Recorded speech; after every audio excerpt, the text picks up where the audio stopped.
It's your organisation that's been one side of the fight. What has it achieved? One thing, that we have a case to fight for. That's very much.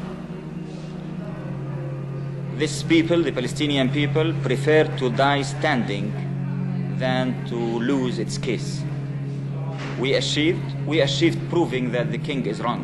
We achieved proving that this nation is going to continue fighting till victory. We achieved that our people could never be defeated.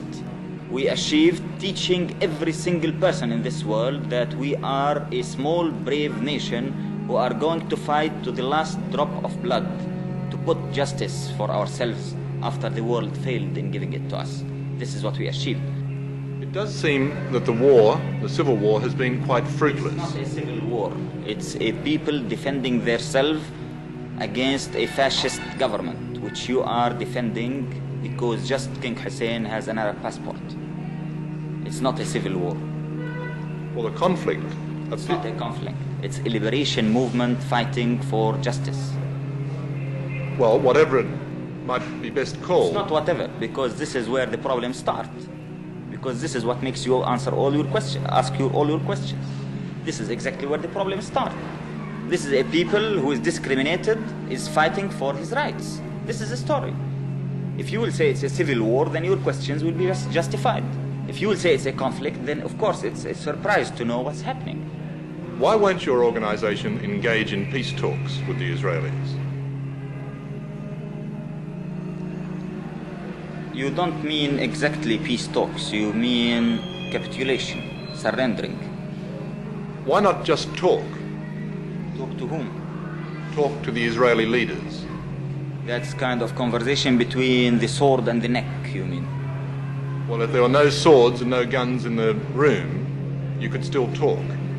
No, I had never seen any talk between a colonialist case and a national liberation movement. But despite this, why not talk? Talk about what? Talk about the possibility of not fighting. Not fighting for what? Not fighting at all, no matter what for. Yeah, people usually fight for something and they stop fighting for something.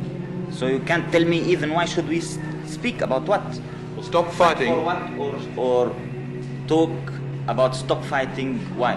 Talk to stop fighting, to stop the death and the misery, the destruction, the pain. The misery and the destruction and the pain and the death of whom?